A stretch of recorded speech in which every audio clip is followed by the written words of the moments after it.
عقیدہ ختم نبوت کے حوالے سے موجود ہیں، انہوں نے شامل کیے. میں ان کا بھی شکریہ ادا کرتا ہوں، ان کے لیے دعا گو ہوں. وہ آل رسول ہیں، مجھے انہوں نے شفقت فرمائی، خلافت سے بھی نوازا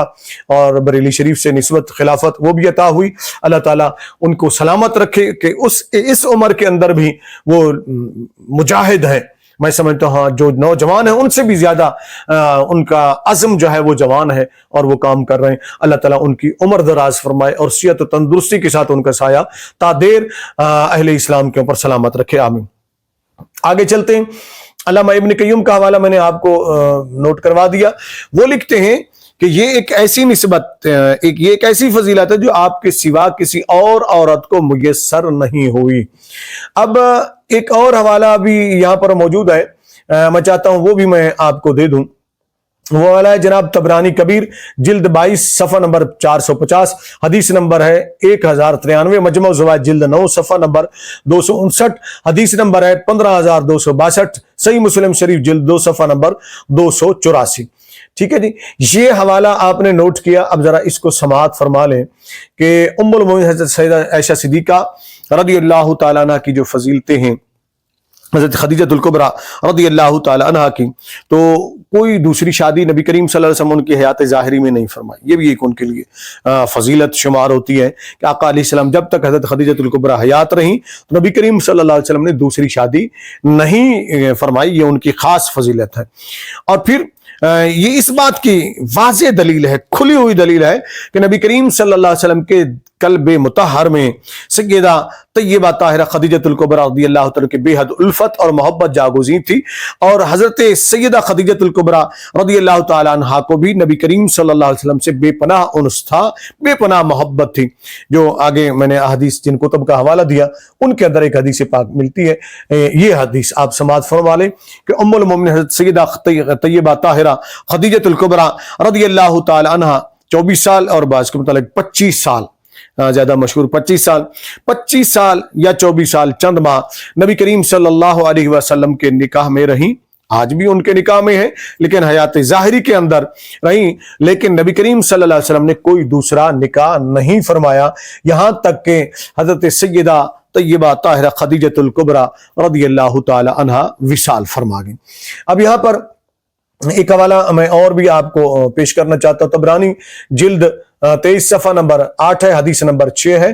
اس کے اندر حضرت جابر رضی اللہ تعالی عنہ فرماتے ہیں کہ نبی کریم صلی اللہ علیہ وآلہ وسلم نے حضرت ام المومنین سیدہ طیبہ طاہرہ خدیجہ الکبریٰ رضی اللہ تعالی عنہا کے متعلق آپ صلی اللہ علیہ وسلم سے سوال کیا گیا تو آپ نے ارشاد فرمایا میں نے خدیجہ کو جنت کی نہروں میں سے ایک نہر پر دیکھا ہے. ان کے وصال کے بعد کسی نے سوال کیا تو نبی کریم صلی اللہ علیہ وسلم نے فرمایا میں نے ان کو جنت کی نہروں میں سے ایک نہر پر دیکھا ہے جو ایسی عالیشان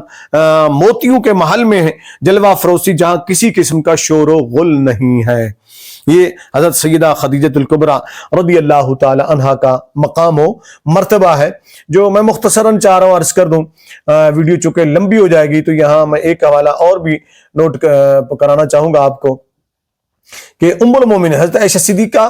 رضی اللہ تعالی عنہا کا ان کا رشک فرمانا کمال کی بات ہے کہ وہ بھی زوجہ محترمہ نبی کریم صلی اللہ علیہ وسلم کی محبوبہ بیوی ہیں. تو یہ آخری حوالہ میں دینا چاہتا ہوں، وقت بہت زیادہ ہو جائے گا، شارٹ رکھنا تھا ہم نے اس کو. یہ ہے مسند احمد امام احمد بن حنبل جلد نمبر 6 ہے جی، صفحہ نمبر 117 اور صفحہ 118. طبرانی کبیر جلد نمبر 23 صفحہ نمبر 13، حدیث نمبر ہے 22. مجمع الزوائد جلد نمبر 9 ہے، صفحہ نمبر 264 ہے، حدیث نمبر ہے 15281. یہ حدیث پاک آپ ذرا سماعت کر لیں گے، تھوڑی سی یہ حدیث طویل بھی ہے، میں چاہوں گا میں اس کا خلاصہ بیان کروں. ام المومنین صدیقہ کائنات حضرت سیدہ عائشہ صدیقہ رضی اللہ تعالی عنہا فرماتی ہیں کہ نبی کریم صلی اللہ علیہ وسلم جب بھی حضرت خدیجہ الکبریٰ رضی اللہ تعالی عنہا کا ذکر فرماتے تھے تو جب وہ زیادہ تعریف فرماتے تو حضرت عائشہ صدیقہ رضی اللہ تعالی عنہا فرماتی ہیں کہ مجھے ایک دن رشک آ گیا. میں نے عرض کیا یا رسول اللہ صلی اللہ علیہ وسلم میں دیکھتی ہوں کہ آپ اکثر اس بزرگ خاتون کو یاد کرتے رہتے ہیں جو وصال فرما گئیں، تو حالانکہ اللہ تعالیٰ نے آپ کو اس سے اچھی بیوی عطا فرما دی. نبی کریم صلی اللہ علیہ وسلم نے آگے سے جو جواب عطا فرمایا اللہ عز و جل نے مجھے اس سے اچھی بیویاں نہیں دیں کیونکہ جب لوگ میرا انکار کر رہے تھے تو خدیجہ مجھ پر ایمان لائیں، اور جب لوگ میری تکذیب کر رہے تھے تو انہوں نے میری تصدیق کی، اور اس وقت میری مال کے ساتھ خیر خواہی کی جب لوگوں نے مجھے محروم رکھا تھا۔ اللہ عز و جل نے اس سے مجھے اولاد عطا فرمائی، جبکہ دوسری بیویوں سے میں اولاد سے محروم رہا، اور ایک تو بیوی ازواج سے اولاد ہوئی۔ اچھا، ایک جو اس کے ساتھ ہی روایت صحیح بخاری شریف کے اندر جو جلد 1 صفحہ نمبر 539 اور صحیح مسلم شریف جلد نمبر 2 صفحہ نمبر 284 میں بھی یہ روایت موجود، لیکن اس میں تھوڑا سا اضافہ ہے کہ قد ابدلک اللہ تعالی خیرا منہا، تو روایت کے اگلے جملے جو ہے نا وہ صحیح ہیں میں نہیں ہیں، باقی کتب کے اندر موجود ہیں۔ فرماتی ہیں ام المؤمنین حضرت صدیقہ رضی اللہ تعالیٰ عنہ کہ میرے سامنے سیدہ خدیجہ رضی اللہ تعالیٰ عنہ کو نبی کریم صلی اللہ علیہ وسلم بہت یاد کرتے تھے، بہت تعریف فرماتے تھے، توصیف فرماتے تھے، اور مجھ پر وہی اثر ہوا جو کسی عورت پر اپنے شوہر کی زبان سے اپنے علاوہ کسی کی تعریف سن کر ہوتا ہے۔ تو یہ ایک معمولی چیز ہے، عام چیز چلنے والی ہے۔ تو سیدہ خدیجہ الکبریٰ رضی اللہ عنہ کے دیگر بے شمار فضائل ہیں، چند ان میں سے میں نے چن کر جو ہے نا مخصوص کر کے وہ آپ کی خدمت میں پیش کی ہیں۔ انہوں نے اپنا سب کچھ نبی کریم صلی اللہ علیہ وسلم پر نچھاور کر دیا، قربان کر دیا، اور جب آخری وقت آیا آپ کی طبیعت ناساز ہوئی، بیمار ہوئی، تو نبی کریم صلی اللہ علیہ وسلم تشریف لائے، انہیں بلایا، انہوں نے آقا علیہ السلام تشریف لائے تو اپنی بیٹیوں کی انہوں نے نبی کریم صلی اللہ علیہ وسلم کو سفارش کی، وصیت کی کہ ان کا خیال کرنا، خاص کر چھوٹی بیٹی سب سے چھوٹی تھی حضرت سیدہ طیبہ طاہرہ عابدہ زاہدہ فاطمہ الزہرا رضی اللہ تعالیٰ عنہ وسلام علیہا، ان کا ذکر کیا اور ان کی خصوصی ان کے بارے میں سفارش کی اور وصیت فرمائی۔ اس وقت سیدہ کی آنکھوں میں آنسو آ گئے حضرت خدیجہ الکبریٰ کی، اور نبی کریم صلی اللہ علیہ وسلم سے انہوں نے کہا، عرض کیا کہ ان کا خیال رکھنا، میری بچیوں کا خیال رکھنا۔ تو آقا علیہ السلام نے فرمایا کہ میں خیال رکھوں گا۔ یوں حضرت خدیجہ الکبریٰ رضی اللہ تعالی عنہ 10 رمضان المبارک کو اس جہان فانی سے پردہ فرما گئیں۔ اللہ رب العزت ان کی مرقد مبارکہ پر بے شمار رحمتیں نازل فرمائے۔ یہ محسنہ ہے امت کی، اور پہلی ماں ہے امت کی، اور پہلی بیوی ہے ہمارے نبی صلی اللہ علیہ وسلم کی، آقا کریم علیہ السلام کی تمام ازواج مطہرات رضی اللہ تعالی عنہن ہمارے لیے قابل احترام ہے۔ یہ چھوٹی سی کاوش اس گناہ گار نے کیا ہے کہ اماں جی کی بارگاہ میں، جو ہم سب کی ماں ہیں، ان کی بارگاہ میں ادنا سا حقیر سا نذرانہ گفتگو کر کے میں پیش کر سکوں۔ جتنے لوگ سنیں وہ میرے لیے بھی دعا کریں، اور حضرت ام المؤمنین سیدہ خدیجہ الکبریٰ رضی اللہ تعالی عنہا کے درجات کی بلندی کے لیے بھی دعا کریں، اور ان کے اوپر جتنے بھی ہو سکے اللہ کی بارگاہ میں دعا کریں کہ اللہ تعالیٰ ان کی مرقد مبارکہ پر بے شمار رحمتیں نازل فرمائے۔ ایک وضاحت آخر میں جاتے جاتے میں پیش کر دوں کہ اس وقت چونکہ نماز جنازہ کا حکم نہیں آیا تھا، تو اس لیے ان کا باقاعدہ اس طرح نماز جنازہ نہیں پڑھا گیا۔ ہاں، نبی کریم صلی اللہ علیہ وسلم، جیسا کہ میں نے عرض کیا تھا، بیچ میں آپ نے سماعت کیا، پیچھے میں گفتگو کر چکا ہوں، وہ آپ سماعت کر چکے ہیں کہ جب ان کا وصال ہو گیا تو کفن دفن کا انتظام خود نبی کریم صلی اللہ علیہ وسلم نے کیا، اور کریم آقا علیہ السلام یہ پہلی خاتون ہے، نبی کریم صلی اللہ علیہ وسلم کی پہلی بیوی بھی ہیں، جن کی قبر میں خود نبی کریم صلی اللہ علیہ وسلم اترے، اور خود آقا علیہ السلام نے اٹھا کر انہیں جنت المالا کے قبرستان میں لحد میں اتارا، اور خود ہی آقا علیہ السلام نے تدفین فرمائی۔ دعا ہے کہ اللہ تعالیٰ اس ہماری مختصر سی کوشش کو، مختصر سی گفتگو کو اپنی بارگاہ میں قبول فرمائے، اور ہمارے لیے کفارہ سیئات بنائے، اور ہماری بخشش کا سامان بنائے۔ آمین۔